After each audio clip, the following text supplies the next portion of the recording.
সকলকে স্বাগত জানিয়ে শুরু করছি আজকের গল্প। প্রতিভা বসুর লেখা রিফিউজি মেয়ে।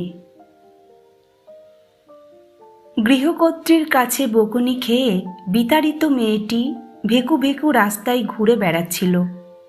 বাংলাদেশ থেকে এসেছে, দেখতে খুবই সুন্দর, একান্তভাবেই সরল এবং অজ্ঞ। পথঘাটও চেনে না। বয়স বড়জোর 14 কি 15। শাড়ি পরে বলে বড় দেখায়।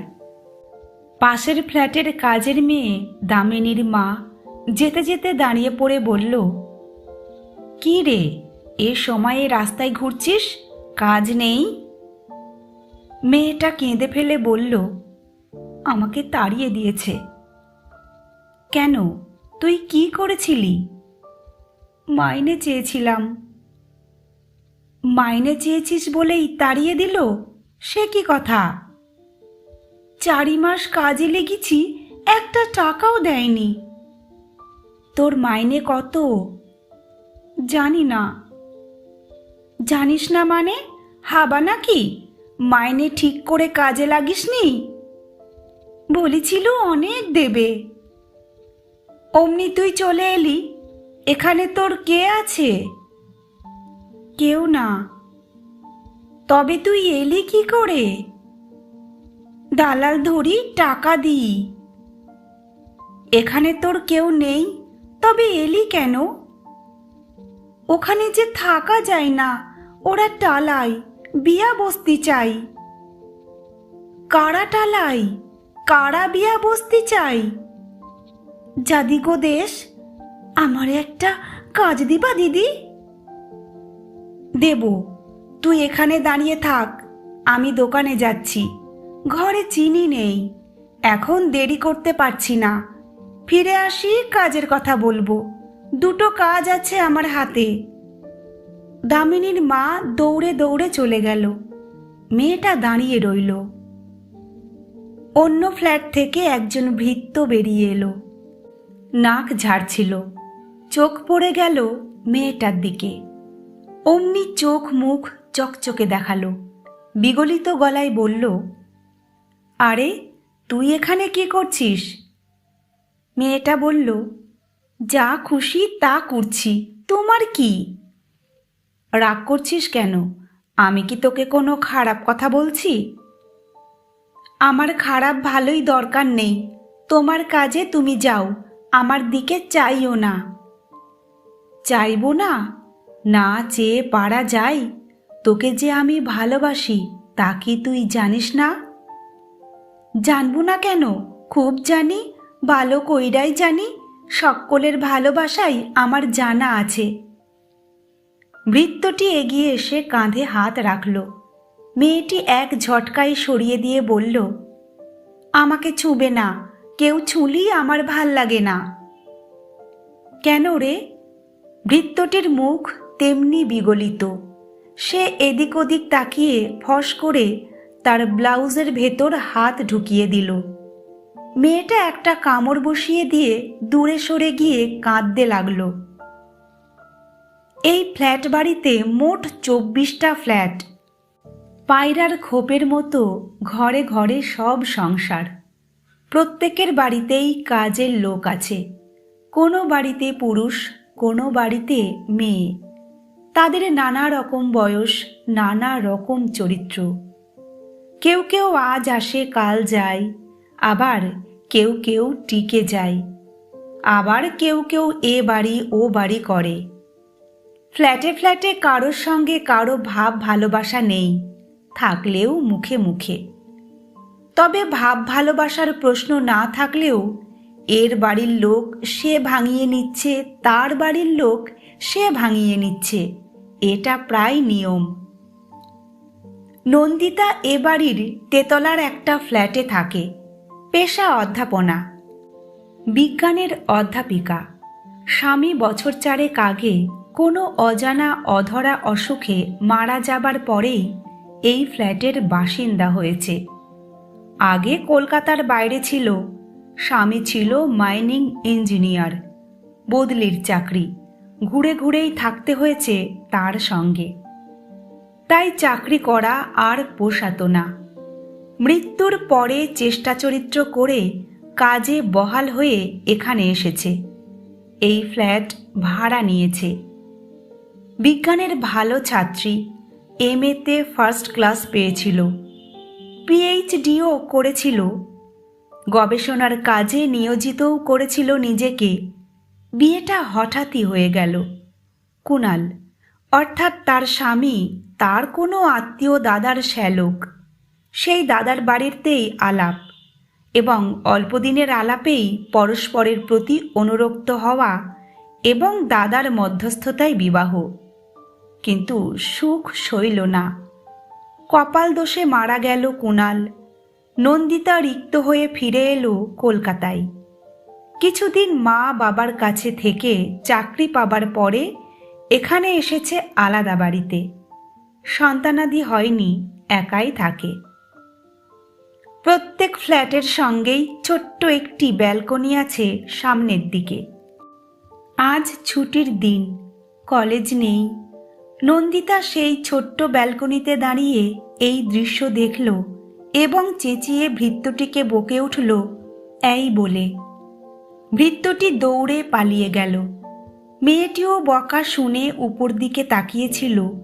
ইঙ্গিতে ডেকে উপরে নিয়ে এলো তাকে। আদর করে বসিয়ে পিঠে হাত বুলিয়ে বলল, তোমার নাম কি? সে ফুঁপিয়ে ফুঁপিয়ে বলল, কমলা। বাহ, সুন্দর নাম। কোথায় থাকো? এই বাড়িরই একটা ফ্ল্যাটে ছিলাম, খেদিয়ে দিয়েছে। ওমা, কেন?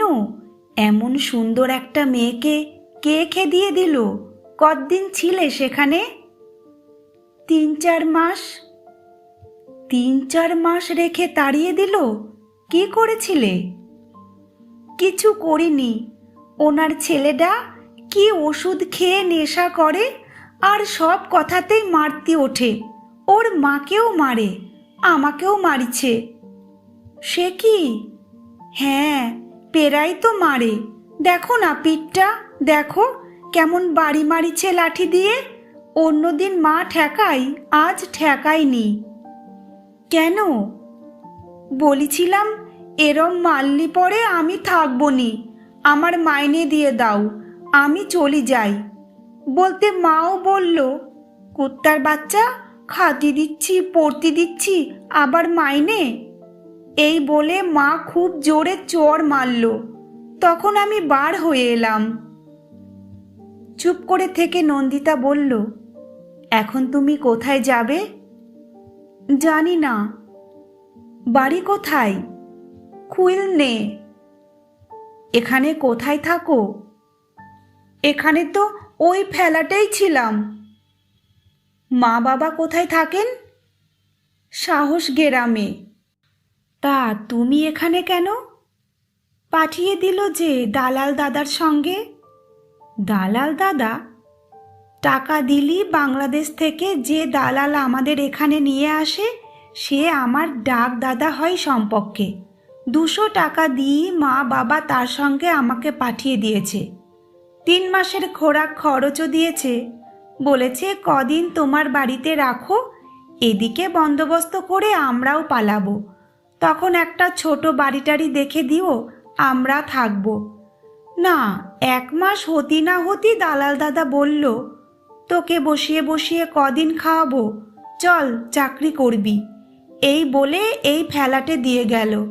এখানে বাসন মাজতে হয়, কাপড় কাচতে হয়, দাদা ওষুধ খেয়ে বমি করলি সেই সব ধুতি হয়, আবার ঝাড়া মোছা, রান্না করা। সব তুমি করতে? সব আমি করতাম। নন্দিতা নিঃশ্বাস ফেলে বলল, বেশ তো ছিলে বাংলাদেশে, হঠাৎ চলে এলে কেন? যদি আসতেই হতো তবে তো মা বাবার সঙ্গেই আসতে পারতে। আমি বড় হয়েছি যে, বড় মেয়েই যে ওখানে থাকতে পারে না। আমার খুব কষ্ট ছিল, বাড়ি থেকে বেরোতেই পারতাম না। তাও তো একবার হাত ধরি টানি টানি ঝোপির ধারে নিয়ে গিয়ে। মুখ নিচু করল কমলা। নন্দিতা সেই প্রসঙ্গ থামিয়ে বলল, এখানে তুমি কি করবে? আমি জানি না। দামিনীর মা দিদি বলিছে দুটো কাজ আছে তার হাতে, আমাকে দিবে। রিক্সাওয়ালাও বলিছে তার হাতে অনেক বড় কাজ আছে, সঙ্গে গেলেই দিতে পারবে। ওর সঙ্গে জাতি আমার ভয় করে, কেবল কেমনি করি তাকাই, গায়ে ঠেস লাগাই। লেখাপড়া শিখেছ? না। কেন? দুটো দিদি ছিল, বড় দিদিটা 10 ক্লাসে উঠেছিল, তারপর একদিন আর স্কুল থেকে ফিরল না। সে কি? চুরি করে নিয়ে গেল। মা বাবা কাঁদি কাঁদি মরল, তবু চোরেরা দিদিকে ফেরত দিল না। ছোট দিদি 7-এ উঠছিল, মা বাবা বন্ধ করে দিল পড়া। এক বুড়ার সঙ্গে বিয়া দিয়া দিল তাড়াতাড়ি। সেজন্য আমাকেও আর বাইরে পাঠায়ে পড়ায় না। ঘরে কিছু কিছু পড়েছি, কুড়ির ঘরের নামটা জানি, যোগ বিয়োগ জানি, বাল্যশিক্ষা শেষ করেছি। বাবা কি করেন ওখানে? আমাদের কাঠের গোলা আছে, বাড়ি অনেক বড়। নারকেল গাছ আছে 24টা, সুপারি গাছ আছে 12টা, কিন্তু সব ওরা পাড়ি নেওয়া যায়, আমরা কিছু পাই না। বাবা বলে এখন কাঠের গোলাটাও ছোট হতে হতে এত ছোট হয়ে যাচ্ছে, সেটাও রাখা যাবে না। ছোট হচ্ছে কেন? চলে না? ওরা ভাগ নেয় যে, বাবা তাই ঠিক করেছে সব ছাড়ি চলে আসবে এখানে, বিক্রি করার চেষ্টা করেছে। কেউ নিতে চায় না, বলে ছাড়িয়া যান, দেখে শুনে রাখবো। বাবা বলে দখল তো পাবেই ছাড়ি গেলে, আর কিনবে কেন? ভালো লোক খুঁজিছে, পালেই দিয়া দিবে। ঠিক আছে, এখন তুমি আমার কাছেই থাকো। কি কাজ করব? যা তোমার খুশি। একটু চা করে দেবে, ঘরটরগুলো গুছোবে, আর বাসন মাজবো, কাপড় কাচবো। না না, ওসব তোমাকে করতে হবে না, লেখাপড়া করবে। বই কিনে দেব, খাতা কিনে দেব, একটু এগুলে স্কুলে ভর্তি করে দেব। দিবে? বালিকার উল্লাসে হাততালি দিয়ে বলে উঠল কমলা, তুমি খুব ভালো, তোমাকে আমার খুব ভালো লাগিছে। কি বলে ডাকবো? সে তোমার যা খুশি। শোনো, আমার রান্না আমিই করি, একজন ঠিকে মেয়ে এসে অন্য সব কাজ করে দিয়ে যায়। তুমিও হাতে হাতে কিছু করবে, আমাকে রান্নায় সাহায্য করবে। আর মা বলি ডাকিব? মা? থমকালো নন্দিতা। মা ডাকের সঙ্গে এখনো তার পরিচয় হয়নি।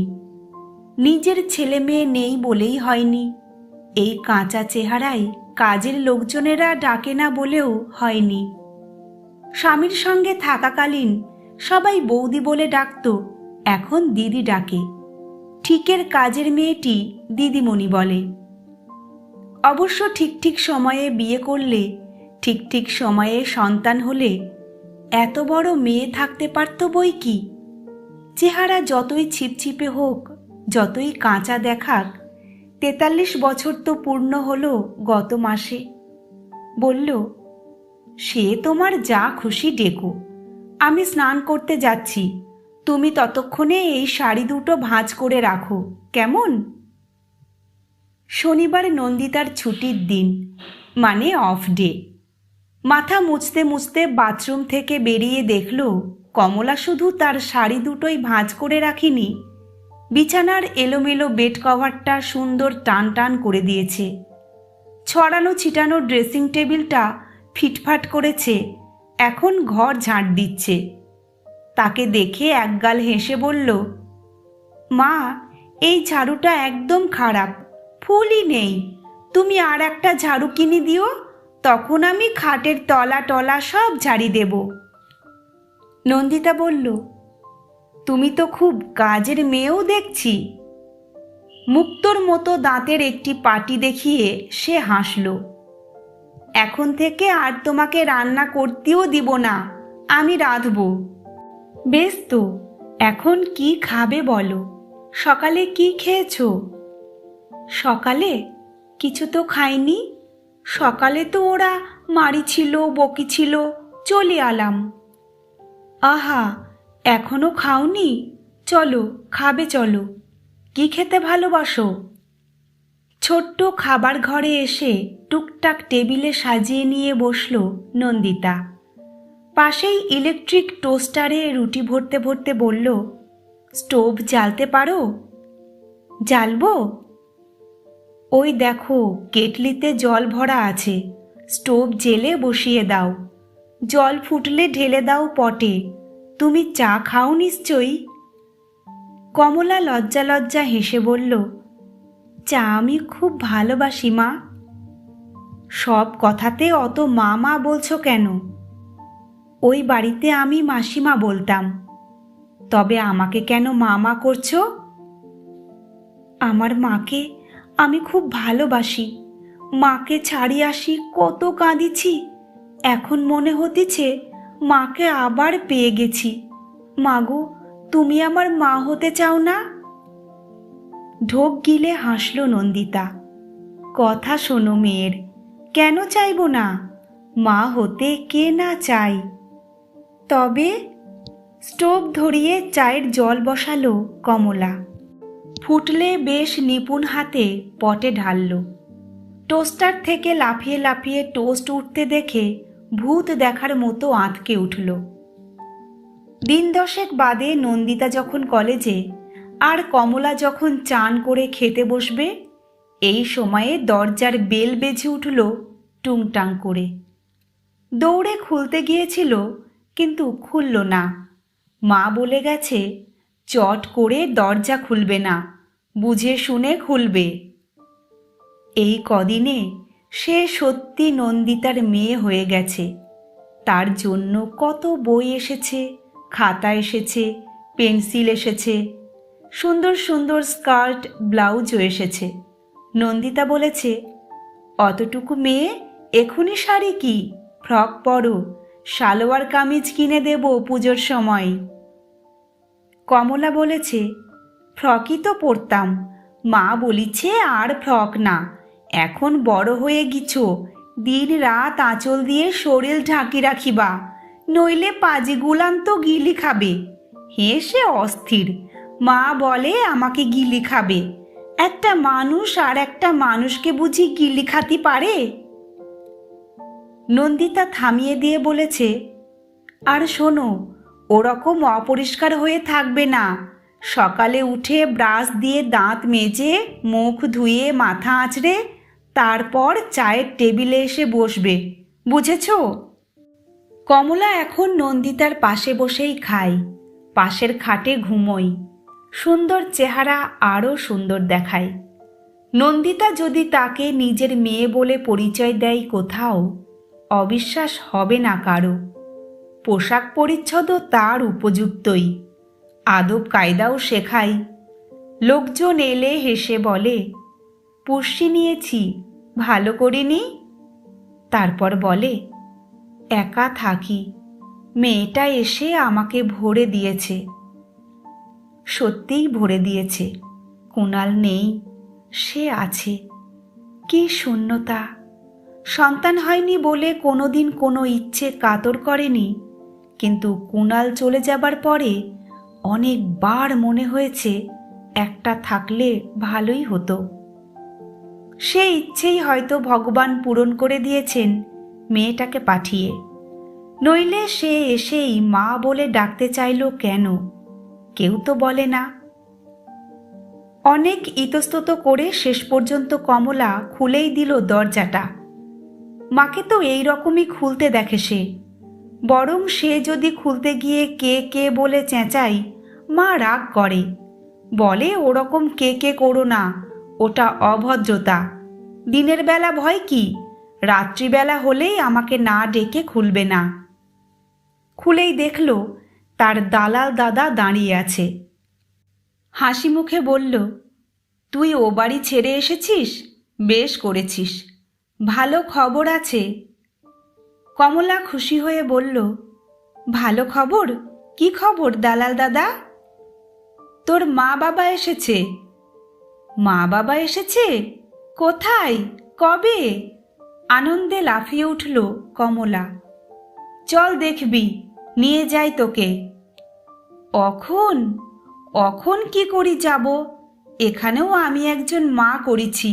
মা খুব ভালো, আমাকে কত ভালোবাসিছে, লেখাচ্ছে, পড়াচ্ছে, এই দেখো জামা কিনে দিচ্ছে, আবার বলিছে গানের স্কুলে ভর্তি করে দিবে। আমি একদিন আপন মনে গান করেছিলাম, মা শুনে বলল, তুমি এত সুন্দর গান করো, এত সুন্দর গলা, ঠিক আছে তোমাকে আমি গানের স্কুলে ভর্তি করে দিব। সেই মা কলেজে পড়াতে গেছে, বাড়ি খালি। আমি তো এখন পারবো না।